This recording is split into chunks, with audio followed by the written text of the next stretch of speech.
So, very good morning to all of you. I hope you all are doing good. So, we are on our last unit in 12th physics syllabus. So, semiconductor और semiconductor devices के बारे में हम पढ़ रहे हैं. Last time हमने semiconductor के बारे में पढ़ लिया था. Types of semiconductor, intrinsic, extrinsic, N type, P type semiconductor पढ़ लिया था. अब हम उसमें आगे डिटेल में पढ़ेंगे. तो आज हमारे पास टॉपिक्स है कंडक्टिविटी ऑफ सेमीकंडक्टर, कैसे कंडक्ट करता है एक सेमीकंडक्टर, पीएन जंक्शन डायोड. इस ये सेमीकंडक्टर की एप्लीकेशंस हैं. पीएन जंक्शन डायोड, उसके बाद PN junction diode is a very useful thing because it is used as a rectifier. Zener diode, photo diode, LED, solar cell, इन सब में use होता है.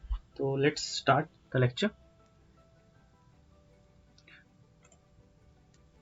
तो कुछ एक इंपॉर्टेंट पॉइंट्स है लास्ट टॉपिक में से. Method of adding impurity is known as doping. ये हमें पता है कि एक इंट्रिंसिक सेमीकंडक्टर को अगर एक्सट्रिंसिक सेमीकंडक्टर बनाना है, मतलब intrinsic pure semiconductor which is made up of single atom of silicon और जर्मेनियम. लेकिन अगर हम उसमें कोई इम्प्योरिटी, मतलब कोई एक्स्ट्रा मटेरियल अगर हम उसमें ऐड करते हैं तो उसे, इस प्रोसेस को हम बोलते हैं डोपिंग. और जो नया सेमीकंडक्टर बनता है उसे बोलते हैं एक्सट्रिंसिक सेमीकंडक्टर. ये दो टाइप का होता है, एन टाइप या P type. On doping, gap energy gap reduces and conductivity increases. Basically हम कर क्यों रहे हैं, बिकॉज जो इंट्रिंसिक सेमीकंडक्टर है उनकी जो कंडक्टिविटी है वो कम थी, तो उनकी कंडक्टिविटी को बढ़ाने के लिए हमने ये मेथड ऑफ डोपिंग अडॉप्ट किया. Okay. With increase in temperature, energy gap reduces and hence conductivity increases. In n-type semiconductor, electrons are majority charge carriers and holes are minority charge carriers. In p-type semiconductor, holes are majority charge carriers and electrons are minority charge carriers. Okay. In intrinsic semiconductor, electrons and holes are equal charge carriers, means Ne is equal to Nh. Number density of electron is equal to number density of holes. N type semiconductor में Ne upon Nh greater than 1 is number density of electron is greater than number density of holes. But in P type, number density of electron is less than number density of holes. और intrinsic में Ne और Nh equal होते हैं. Level attained by free charge carrier on doping is known as Fermi energy level. Ni square is equal to Ne into Nh. Here Ni are the number of charge carriers in intrinsic semiconductor before doping, whereas Ne and Nh are number of electrons and holes after doping.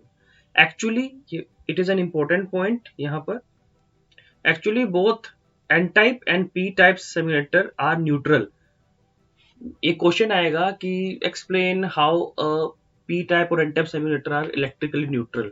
तो वहां पर लिखना है आपने, because on doping number of electrons and number of protons changes, increases और decreases in same proportion. Okay. So atom as a whole remains neutral. तो PN junction diode, इसको देखते हैं एनिमेशन में. पहले ये हमने एक सर्किट बना लिया. इलेक्ट्रिकल कंडक्टिविटी ऑफ सेमीकंडक्टर, कैसे इलेक्ट्रॉन्स फ्लो करते हैं, कैसे करंट फ्लो होता है इन केस ऑफ सेमीकंडक्टर. ये हमने एक सेमीकंडक्टर का टुकड़ा ले लिया और हमने इसको पोटेंशियल डिफरेंस अप्लाई कर दिया, तो इलेक्ट्रॉन्स मूव हो जाएंगे, इलेक्ट्रॉन्स और होल्स मूव करना स्टार्ट कर देंगे. ये जो लाइट, ये जो पिंक कलर के हैं ये इलेक्ट्रॉन्स हो जाएंगे और ये जो लाइट ब्राउन कलर के हैं ये होल्स हो जाएंगे.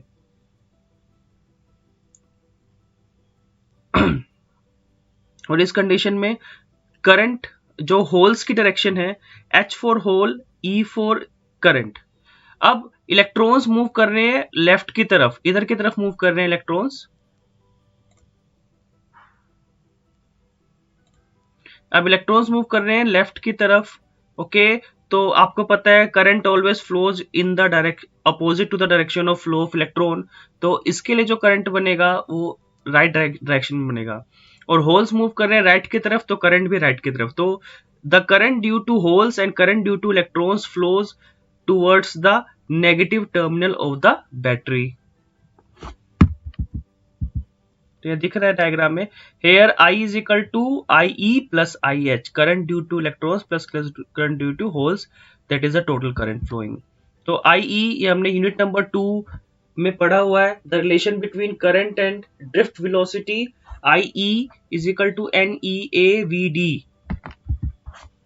सिमिलरली IH ले लेंगे NHEAVH. सो इन दोनों को ऐड कर देंगे, फर्स्ट इक्वेशन में पुट कर देंगे। If the applied electric field is small then semiconductor obeys Ohm's law, that is V upon capital R is equal to NE। तो यहां से हमारे पास एक फॉर्मूला आ जाएगा, तो ये आ जाएगा VA upon rho L, VA upon rho L. हमने यहाँ पे क्या किया, यहाँ पे V अपॉन R है, तो R की वैल्यू क्या होती है, रो एल अपॉन A, इसको ऊपर ले गए, पुट कर देंगे तो रो एल नीचे रह जाएगा, A ऊपर आ जाएगा, A से A कैंसिल हो जाएगा, तो E अपॉन रो, अब A से अगर A कैंसिल हो गया तो हमारे पास क्या बचा, V upon L. V upon L किसका फॉर्मूला होता है, E का फॉर्मूला होता है, E is equal to V upon L. ये हमने कहाँ पढ़ा है, गॉस थ्योरम में ही पढ़ा था हमने, और कैपेसिटर वाले टॉपिक में ही पढ़ा था।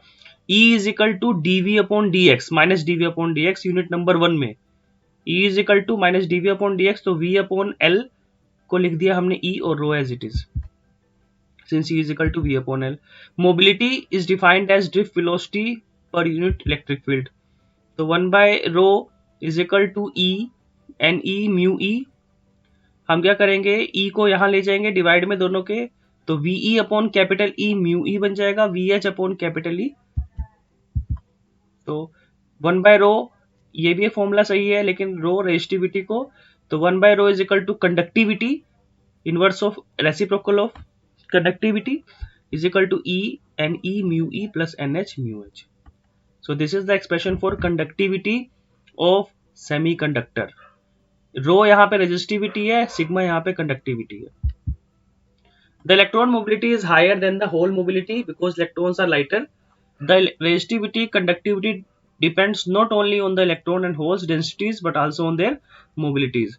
Ne और NH यहाँ पे इलेक्ट्रॉन डेंसिटी और होल डेंसिटी है, और म्यू यहाँ पर mobility of electron, mobility of holes. The mobility depends upon relatively weekly on temperature. Okay,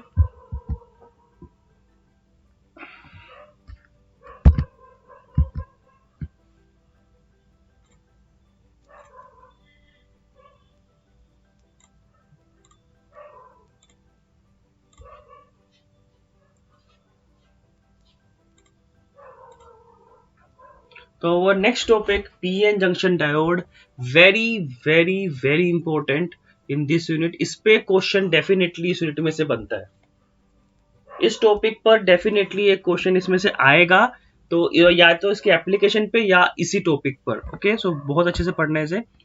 PN junction diode, अब हमें पता है कि दो तरह के एक्सट्रिंसिक सेमीकंडक्टर होते हैं, एन टाइप और पी टाइप।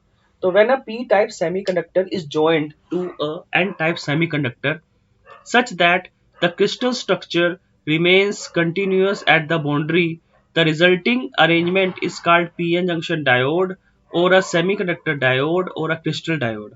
तो जब हम एक p टाइप सेमीकंडक्टर को कंबाइन करते हैं n टाइप सेमीकंडक्टर से, such that the crystal structure remains continuous at the boundary, the resulting arrangement is called PN junction diode or semiconductor diode or a crystal diode. Okay,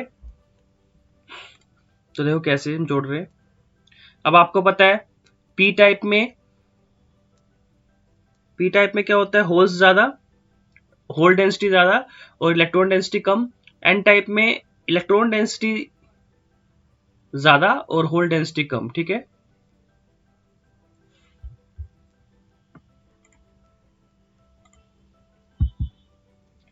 तो ये जो dot है ये mobile hole, immobile negative impurity ion, ये जो symbols दिखा रहे हैं उसको बता रखा है ये कैसे है।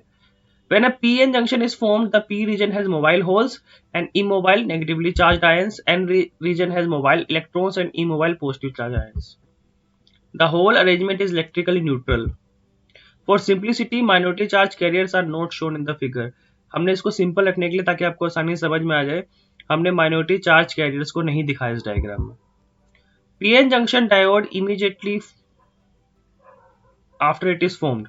ठीक है, क्या होता है एक्चुअली में, जैसे ही हम पीएन जंक्शन डायोड को जोड़ते हैं, अब आपको पता है पी टाइप में क्या है, होल्स ज्यादा है, और एन टाइप में क्या है, इलेक्ट्रॉन ज्यादा है। तो पी टाइप के जो होल्स है जब हम जोड़ेंगे वो कहाँ पे अट्रैक्ट होंगे, नेगेटिव की तरफ अट्रैक्ट होंगे, और एन टाइप में जो इलेक्ट्रॉन्स है वो किसकी तरफ अट्रैक्ट होंगे, पी टाइप के होल्स की तरफ अट्रैक्ट होंगे। तो पी टाइप से होल्स निकलते हैं और एन टाइप से इलेक्ट्रॉन्स निकलते हैं। ओके, पी टाइप से जो होल्स हैं एन टाइप के इलेक्ट्रॉन्स की तरफ बढ़ते हैं और एन टाइप के जो इलेक्ट्रॉन्स हैं पी टाइप के होल्स की तरफ बढ़ते हैं। तो कुछ इलेक्ट्रॉन्स क्रॉस कर जाते हैं, कुछ इलेक्ट्रॉन्स और होल्स क्रॉस कर जाते हैं, लेकिन जब ये क्रॉस करते हैं तो इनके पास इतनी एनर्जी नहीं होती कि ये बिल्कुल उसको क्रॉस कर जाए, पूरा क्रॉस नहीं जा पाते। कुछ देर तक जब तक उनमें एनर्जी होती है they go inside the regions, they diffuse, but after some time ये जो डिफ्यूजन है रुक जाता है, ये इसके अंदर और ज्यादा नहीं जा सकते। तो अब ये क्या हो गया, अब ये इमोबाइल हो गए।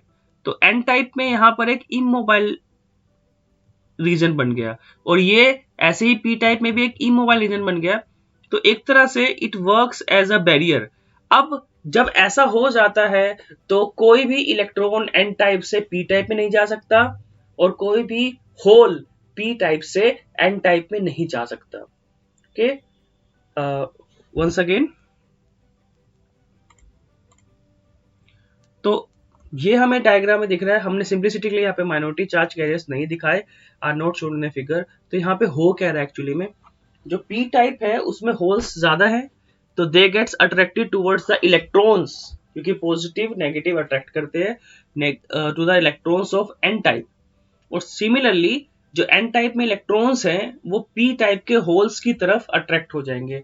तो शुरुआत में क्या होगा, जो पी टाइप से जो होल्स हैं वो एन टाइप में चले जाएंगे और एन टाइप के जो इलेक्ट्रॉन्स हैं वो पी टाइप में चले जाएंगे। बट थोड़ी देर थोड़ा तो वो डिफ्यूज हो जाएंगे, बट आफ्टर सम टाइम कुछ इस तरह का रीजन बन जाएगा। जो एन टाइप के कुछ इलेक्ट्रॉन्स जिनमें इतनी एनर्जी है कि वो पी टाइप में अंदर जा सके, वो थोड़ा पी टाइप के अंदर जा पाएंगे, बट उसके बाद वो उसके अंदर और नहीं जा पाएंगे, they can not further diffuse, तो वो यहां पर अटक गए।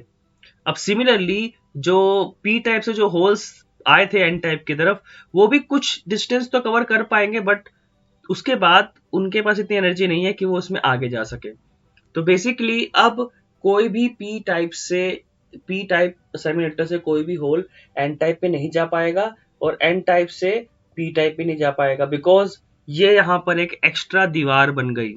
अब अगर किसी भी इलेक्ट्रॉन को एन टाइप से पी टाइप में जाना है तो ये जो एक्स्ट्रा दीवार है इसको भी पार करना पड़ेगा, मतलब उसकी एनर्जी इससे ज्यादा होनी चाहिए।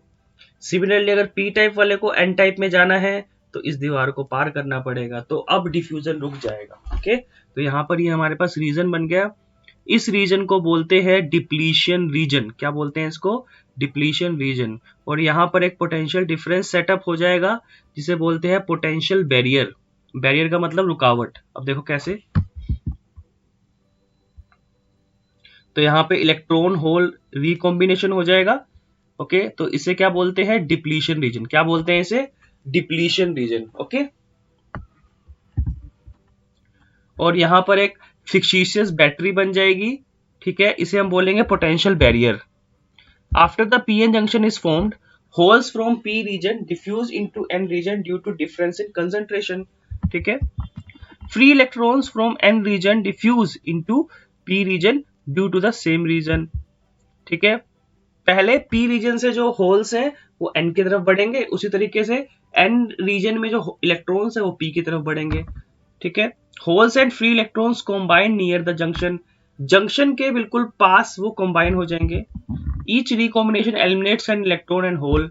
तो देखो अभी आपने देखा जैसे कि हर बार जब रिकॉम्बिनेशन होता है इलेक्ट्रॉन और होल का तो वो इलिमिनेट करता है एक इलेक्ट्रॉन और एक होल को।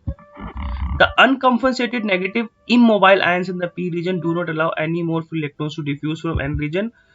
तो ऐसे ही जो इलेक्ट्रॉन जो p रीजन में घुसे हुए हैं यहाँ पर जंक्शन के अंदर, ये किसी भी और इलेक्ट्रॉन को n रीजन से p टाइप में नहीं जाने देंगे। और इस तरीके से जो n टाइप में जो जंक्शन के पास जो होल्स है, ये किसी भी होल को p टाइप से n टाइप में नहीं आने देंगे।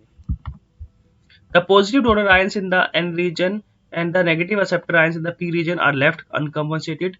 तो बेसिकली डिप्लीशन रीजन की डेफिनेशन क्या होगी, द रीजन कंटेनिंग द अनकम्पनसेटेड या इमोबाइल आयंस, इमोबाइल आयंस, चाहे वो पॉजिटिव हो चाहे वो नेगेटिव हो,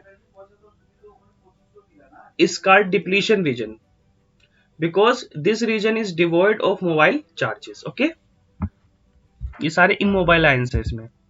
Since the region is having only immobile charges, therefore the region is also called space charge region. The N region is having higher potential than P region, so an electric field is set up in the figure. The difference in potential between P and N regions across the junction makes it difficult for the holes and electrons to move across the junction. This acts as a barrier and hence called potential barrier or height of the barrier. The physical distance between one side and the other side of the barrier is called width of the barrier. Potential barrier for silicon is 0.7 volt and germanium is 0.3 volt. यहाँ पर एक question बन जाता है आपका, why germanium PN junction diode is more used. Germanium से बना हुआ, हम सिलिकॉन से बना हुआ डायोड ज्यादातर यूज नहीं करते, जर्मेनियम वाला क्यों यूज करते हैं? यहाँ पे आपको रीजन दिख रहा है, जर्मेनियम का जो पोटेंशियल बैरियर है सिर्फ 0.3 वोल्ट है, तो ऑफ कोर्स हम 0.7 वोल्ट क्यों खर्च करना चाहेंगे जब हमारा काम 0.3 वोल्ट में हो रहा है? तो that is why, because the potential barrier for germanium is only 0.3 volt. ठीक है,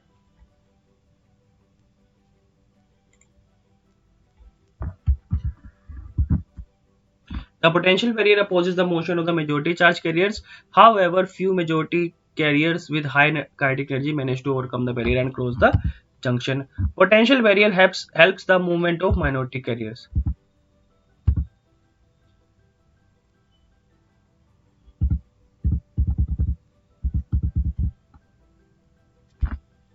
तो हम ऑलरेडी देख चुके हैं कि कैसे P N junction diode form होता है, तो एक बार एनिमेशन में देख चुके हैं, तो जल्दी से एक बार इसके पॉइंट्स पढ़ लेंगे. P-N junction diode, when a P-type semiconductor is brought into contact with an N-type semiconductor, resulting arrangement is called P-N junction diode. As soon as P-N junction is formed, the electrons from the N region diffuse into the P region and they combine with holes and gets neutralized. Similarly, the holes from P region diffuse into the N region where they combine with the, ये इसका symbol होता है P-N junction diode का.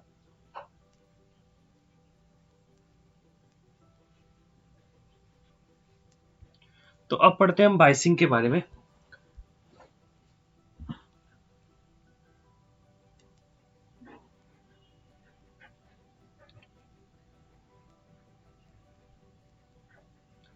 So यहाँ पे दो definition है. The small region in the vicinity near by of the junction is depicted of free charge carriers and has only immobile ions is called depletion region. The accumulation, इकट्ठा होना, of negative charges in P region and positive charges in N region sets up a potential difference across the junction called as potential barrier. ये जो potential barrier है इसको हम वीबी से define करते हैं.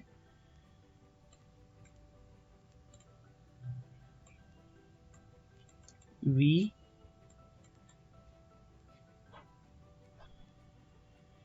ओके, VB से डिफाइन करते हैं इसको. Depends upon nature of semiconductor, temperature, amount of doping. Okay, now biasing. तो बाइसिंग की बात कर रहे हैं हम. बाइसिंग हम कर क्यों रहे हैं? Because we want to conduct electricity. अब आपको पता है इलेक्ट्रिसिटी कंडक्ट करनी है तो बीच में एक दीवार है, दैट इज पोटेंशियल बैरियर, तो हमें उसको तोड़ना है. तो किस तरह से हम उसको बाइसिंग कर सकते हैं? तो हमें ऑफ कोर्स उसमें एक्सटर्नल इलेक्ट्रिक फील्ड लगाना पड़ेगा, तो उसके लिए हम एक बैटरी यूज करते हैं. तो दो तरह से बाइसिंग होती है, एक होती है फॉरवर्ड, एक होती है रिवर्स. फॉरवर्ड में सिंपली जो पी टाइप वाला जो एंड है उसको हम बैटरी के पॉजिटिव से जोड़ देंगे और जो एन टाइप वाला जो एंड है उसको हम बैटरी के नेगेटिव से जोड़ देंगे. तो उससे होगा क्या एक्चुअली में?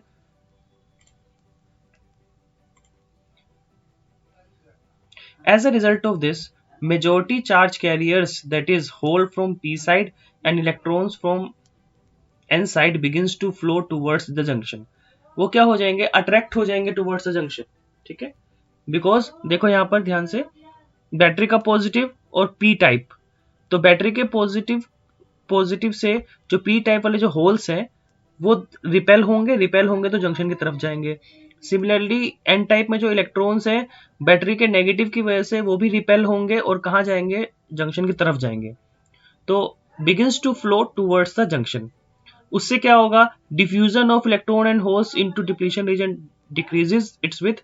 तो इसमें एक्चुअली क्या होगा कि जब देखो दोनों साइड से इनवर्ड फोर्स लग रही है जंक्शन पे, तो जंक्शन की जो विड्थ है वो कम हो जाएगी। तो बेसिकली ये मेन बात, for in forward biasing the width of depletion region decreases with increase in potential, और जैसे से आप पोटेंशियल को और अप्लाई करोगे तो इसकी विड्थ और कम होती जाएगी। ठीक है। Effective resistance of across PN junction decreases as resistance of PN junction diode directly proportional to under root of width of depletion region। तो आप देख पा रहे हो कि फॉरवर्ड बायसिंग जब आप कर रहे हैं तो इलेक्ट्रॉन्स और होल्स अंदर की तरफ फोर्स लगाएंगे, जिससे डिप्लीशन रीजन का जो साइज है वो कम हो जाएगा, और जब साइज कम होगा तो रेजिस्टेंस भी कम हो जाएगा। और आपको पता है जब रेजिस्टेंस कम होता है तो करंट बढ़ जाएगा। ओके। और जैसे जैसे हम पोटेंशियल को बढ़ाते जाएंगे रेजिस्टेंस और कम होता जाएगा और करंट बढ़ जाएगा, तो कनेक्टिविटी हो जाएगी। The effective potential barrier decreases, और जब डिप्लीशन रीजन कम होगा तो इफेक्टिव पोटेंशियल बैरियर भी कम हो जाएगा। अब रिवर्स बायसिंग में देखो, ये सिंपल इसका डायग्राम, जो सिंबल है पीएन जंक्शन डायोड का, ऐसे एक ट्रायंगल, एक लाइन ऐसे, ये ट्रायंगल पी और ये लाइन एन टाइप। ठीक है। रिवर्स बायसिंग, अब रिवर्स बायसिंग बस ये करना है कि जब पी टाइप वाला जो एंड है उसको बैटरी के नेगेटिव से जोड़ना है, और जो एन टाइप वाला जो एंड है बैटरी के पॉजिटिव से जोड़ना है। अब क्या होगा, जो होल्स हैं पी टाइप में वो नेगेटिव की तरफ अट्रैक्ट होंगे, बाहर की तरफ आएंगे, और एन टाइप वाले भी पॉजिटिव तरफ अट्रैक्ट होंगे तो बाहर की तरफ आएंगे। When end P end of PN junction diode is connected with lower potential negative terminal, whereas N end of PN junction diode connected with higher potential positive terminal of battery is called reverse biasing. As a result, अब इसमें majority charge carriers move away from the junction. अब junction से बाहर की तरफ move करेंगे, और अगर बाहर की तरफ मूव करेंगे तो width of depletion reason increases. ठीक है। Increasing the width of depletion reason, resistance of PN junction diode becomes very large. अब आपको पता है जब विड्थ बढ़ जाएगी तो रेजिस्टेंस भी बढ़ जाएगा, रेजिस्टेंस बढ़ जाएगा तो करंट कम हो जाएगा। No current flows across the junction due to majority charge carriers, effective potential barrier increases. तो फॉरवर्ड बायसिंग में विड्थ ऑफ डिप्लीशन रीजन कम होती है, और रिवर्स बायसिंग में विड्थ ऑफ डिप्लीशन रीजन बढ़ जाती है, और वहां पर पोटेंशियल बैरियर भी इफेक्टिव कम हो जाता है, और यहाँ पर पोटेंशियल बैरियर की बढ़ जाता है। ओके। तो V I characteristics, V I stands for graph between potential and current, जो हमने ओम्स लॉ में पढ़ा है। V I characteristics of P N junction diode, अगर हम ग्राफ ड्रॉ करें तो इसके लिए मैं एनिमेशन का यूज करते हैं।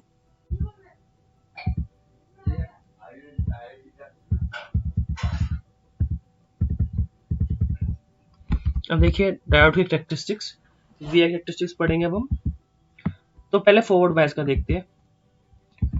सबसे पहले ये symbol P N junction diode का, इसमें जो ट्रायंगल है ये पी टाइप मतलब पॉजिटिव, और जो ये लाइन है सिंपल लाइन ये एन टाइप। ठीक है।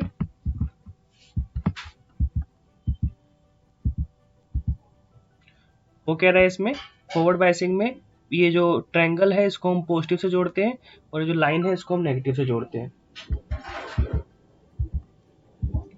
तो कुछ ऐसा डायग्राम बनता है फॉरवर्ड बायस का।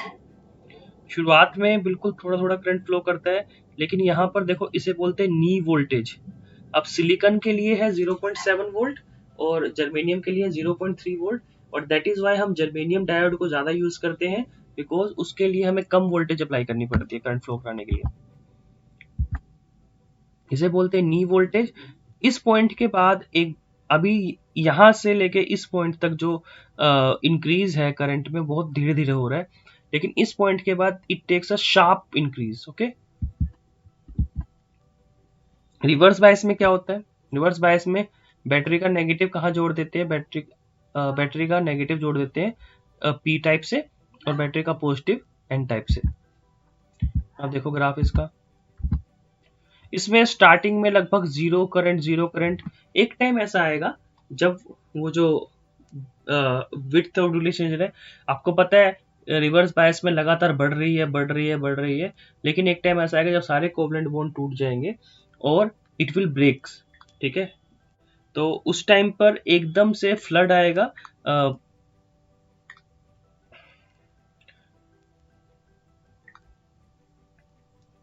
All the covalent bonds will break, and उस टाइम पर एकदम से बहुत बड़ा करंट फ्लो करेगा और उसके बाद आ जाएगा सैचुरेशन। आप उसके बाद जितना मर्जी पोटेंशियल बढ़ा लो, कोई चेंज नहीं आएगा करंट में। ओके, तो विड्थ ऑफ डिप्लीशन रीजन लगातार बढ़ती जाएगी in case of reverse biasing, लेकिन एक पॉइंट ऐसा आएगा जब it ultimately the covalent bonds breaks and a large amount of current flows, and after that saturation current occurs. इसका मतलब अब जितनी मर्जी पोटेंशियल बढ़ा लो उसके बाद कोई भी चेंज नहीं आएगा।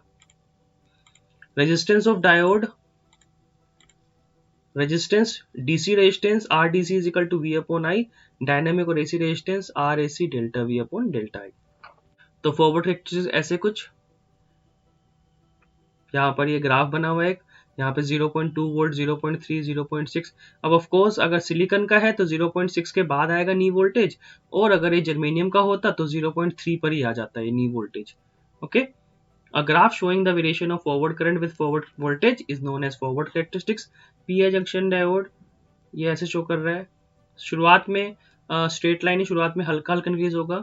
Initially current increases very slowly, almost negligibly, till the voltage across the diode reaches a certain value called knee voltage और threshold voltage और cut in voltage। इसके तीन नाम है, knee voltage, threshold voltage, cut in voltage।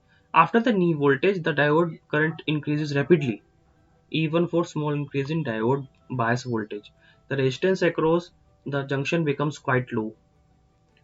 अब reverse biasing में क्या हो रहा है, कुछ ऐसा डायग्राम, और यहाँ पे when the diode is reverse bias a very small current about a few microamperes flows which almost remains constant with biasing। जैसे कि आप ग्राफ में देख ही पाए हो, यहाँ पर फिर भी ग्राफ में कुछ वैल्यू दिखाई हुई है, वहां तो बिल्कुल वैल्यू नहीं थी। ठीक है, और ये जो स्मॉल जो करंट आ भी रहा है ये माइनॉरिटी चार्ज करने की वजह से है, remains constant। This small current is called reverse saturation current। It is due to drift of minority charge carriers। ये minority charge carriers की वजह से है। When the reverse bias voltage across the PN junction reaches a sufficiently high voltage, जब हम बहुत ज़्यादा value बढ़ा देंगे, the reverse current suddenly increases to a large value। The voltage at which breakdown of diode occurs is called Zener breakdown voltage। तो इसे क्या बोलते हैं, Zener breakdown voltage।